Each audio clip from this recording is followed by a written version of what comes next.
Amin ya rabbal alamin. Ahiba'il kiram, dalam kesempatan ini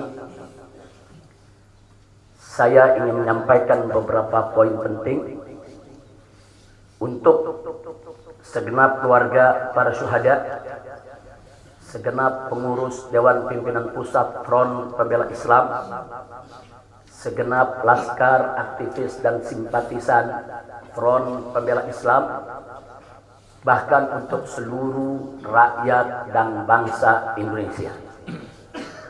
Yang pertama, bahwa keterangan pers secara resmi yang sudah dikeluarkan oleh Dewan Pimpinan Pusat Front Pembela Islam tentang kronologis penembakan yang terjadi isinya adalah benar.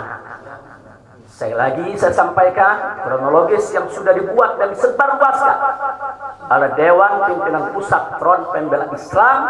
Saya memberikan kesaksian sebagai salah satu saksi korban yang ada dalam kejadian bahwa isi keterangan pers itu benar. Yang kedua, yang ingin saya sampaikan di sini, bahwa pada saat kejadian tidak ada satupun di antara kami, baik saya dan keluarga maupun seluruh laskar pengawal yang begitu setia, yang mengira kalau yang melakukan pengejaran, mepet, mengganggu adalah dari kepolisian. Sama sekali kami tidak pernah menduga, kami tidak pernah mengira, apalagi kami menuduh. Yang kami tahu, mereka adalah orang-orang jahat yang ingin mencelakakan kami. Dan jumlah mereka bukan 1, 2, 3 mobil. Banyak sekali mobil saling silih berganti, berupaya untuk maju ke depan, untuk bisa sampai ke mobil Habib Hanif yang persis ada di belakang saya, bahkan untuk bisa mencapai mobil saya yang ada di depan. Tapi dengan gagah luar biasa, para syuhada kita, laskar-laskar pengawal yang paling belakang ini, sudah ada 2 mobil. Luar biasa. Mereka cerdas, mereka brilian, mereka berani. Mereka dengan begitu luar biasa mengendalikan situasi dan kondisi, sehingga para penjahat tadi tidak satupun yang berhasil untuk mencapai kami. Ini menunjukkan bagaimana sigapnya mereka, cerdasnya mereka, pintarnya mereka, beraninya mereka tanpa senjata.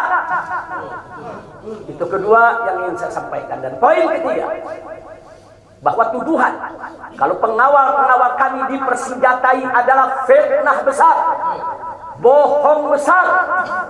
Tidak ada satupun pengawal kami yang dipersenjatai, karena kami tidak pernah mengira, sekali lagi, kalau kami akan diperlakukan seperti itu. Pengawal-pengawal ini pengawal standar keluarga biasa. Pengawal standar keluarga biasa. Saya ada 4 mobil, semua isinya keluarga, anak, mantu, saudara, cucu-cucu kami semua ikut. Ada 3 masih bayi, masih minum air susu ibu. Dan masih ada yang 4 saudara yang di bawah 5 tahun, bahkan yang di bawah 3 tahun. Jadi benar, ya, kami sekeluarga semua. Sudah. Nah, jadi yang ingin saya sampaikan di sini adalah para laskar ini mengawal. Tugas mereka mengawal, bukan untuk mengganggu siapapun. Jadi sudah benar mereka melaksanakan tugas. Ketika begitu banyak mobil ingin menyalip, ingin membahayakan kami, mereka melakukan tugas dengan sangat cantik. Mereka tidak mencelakai orang, dengan sangat cantik, yaitu bagaimana mereka mengusir satu persatu mobil-mobil tersebut sehingga tidak berhasil masuk ke dalam rombongan. Dan subhanallah, ya ikhwan, yang keempat yang ingin saya sampaikan di sini, dengan takdir Allah, laulahum, tanpa mereka ini para syuhada, mungkin kami sudah digiring ke medan pembantaian yang mereka rencanakan. Allah mentakdirkan sesuai dengan kehendak Allah subhanahu wa ta'ala. Demi Allah, saya dan keluarga siap setiap saat untuk menghadapi mati syahid ya. Kami tidak akan pernah mundur selangkah pun juga. Tidak akan pernah takut untuk menghadapi segala ancaman dan teror. Maka itu saya sampaikan sekali lagi, ke-6 laskar yang mati syahid ini, mereka laskar yang luar biasa. Mereka laskar yang setia. Bahkan Anda bisa dengarkan dalam rekaman-rekaman yang tersebar, yang viral di mana-mana ya ikhwan. Bagaimana mereka tertawa, saudara, senang begitu melihat saya dengan keluarga semua sudah terbebas dari kejaran. Begitu mereka melihat saya dengan keluarga semua sudah berhasil meluncur keluar dari kejaran, mereka senang. Padahal sebentar lagi mereka akan dibantai, mereka digiring ke medan pembantaian. Dan sampai saat itu kami tidak pernah tahu kalau mereka yang melakukan pembantaian adalah pihak kepolisian. Kami tidak pernah tahu. Kami tidak pernah suudzon. Kami tidak pernah menuduh. Bahkan dalam keterangan pers Dewan Pimpinan Pusat Front Pembela Islam masih dicantumkan orang tidak dikenal. Karena kami tidak berani menuduh siapapun tanpa bukti. Kami nggak berani menuduh siapapun tanpa saksi. Itu ajaran Islam. Nggak boleh kita menuduh siapapun tanpa bukti dan saksi ya ikhwan. Tapi subhanallah, tatkala dari pagi sampai siang kami kerahkan laskar-laskar Kerawang dipimpin oleh pimpinannya masuk ke setiap rumah sakit di wilayah Kerawang, masuk ke setiap kantor polisi saudara di Kerawang, menyapu bersih itu jalan tol saudara, setiap rest area didatangi semua dalam rangka untuk mencari para syuhada ini. Di mana mereka? Di mana mereka? Tapi subhanallah, akhirnya Allah buka mulut yang membantai saudara. Allah buka mulut mereka. Allah buka mulut mereka saudara. Gak bisa mereka sembunyikan saudara. Allah maha kuat, Allah maha besar, Allah maha kuasa. Allah buka siang itu. Kapolda Metro Jaya mengakui ya ikhwan, kalau para penyerang, para penyergap, para penguntit saudara yang kami semula duga mereka bajingan penjahat saudara yang ingin mencelakai kami, ternyata diakui sebagai bagian daripada penyelidikan, bagian daripada penyidikan Polda Metro Jaya. Bukan kami yang menuduh, mereka yang mengaku ya ikhwan. Kalau mereka menutup mulut, tidak pernah mengaku, sampai kapanpun kami tidak akan pernah tahu ya ikhwan. Subhanallah, pertolongan Allah hanya hitungan jam saudara.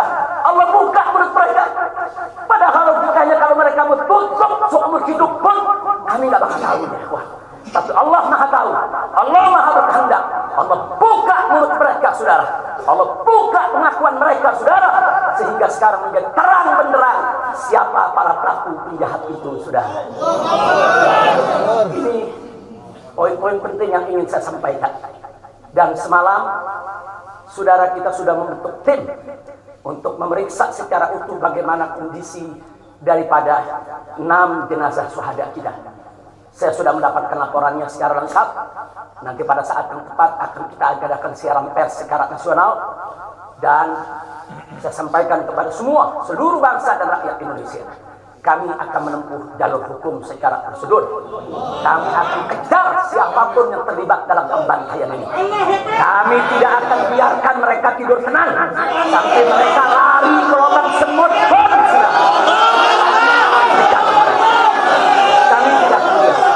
Maka itu saya minta kepada seluruh rakyat dan bangsa Indonesia, tahan diri, sabar.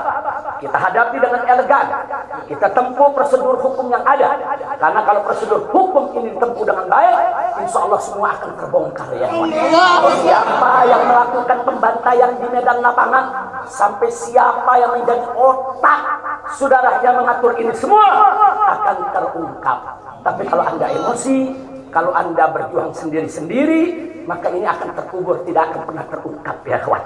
Maka itu saya minta sekali lagi, sabar. Sabar. Ada saatnya ya kawan. Ada saatnya kita akan melakukan perlawanan. Ada saatnya ya kawan. Syuhada kita yang 6 ini saudara, mereka sudah melakukan tugas jihadnya, menjaga habaib, menjaga ulama, dan mereka sudah mendapatkan hadiahnya dari Allah, mati sebagai syahid. Insya Allah syahadat mereka diterima oleh Allah Subhanahu wa Ta'ala. Dan sengaja memang kami yang meminta keridhaan dari keluarga masing-masing untuk bisa mereka dimakamkan di pondok pesantren Agrokultural Markas Syariat ini. Akan tapi salah satu daripada syuhada kita atas permintaan keluarga mereka, ibundanya yang begitu cinta kepada sang anak ya ikhwan, dibawa ke rumahnya dan dikubur di rumahnya. Jadi sekali lagi, mudah-mudahan semua syuhada yang 6 ini diterima oleh Allah Subhanahu wa taala. Saya tidak ingin berpanjang lebar lagi, tapi sekali lagi bahwa di PP FPI sudah berkomitmen dengan seluruh ormas-ormas Islam yang ada ya kawan. Anda bisa lihat bagaimana ormas-ormas Islam sudah memberikan pernyataan sikap dari berbagai kalangan, di mana kita kompak semua satu kata bahwa harus dibentuk tim pencari fakta independen yang melibatkan semua elemen, yang melibatkan Komnas HAM, Amnesty Internasional. Bahkan kami minta juga Komnas HAM anak untuk ikut berbuat. Karena di dalam kejadian itu ada yaitu 3 bayi dan masih ada lagi yaitu 4 balita ditambah 1 lagi balita dari salah seorang anak kerabat kami ya ikhwan. Jadi pada kejadian itu tidak kurang dari 12 wanita, 3 bayi dan 6 balita yang masih berada di bawah usia 5 tahun.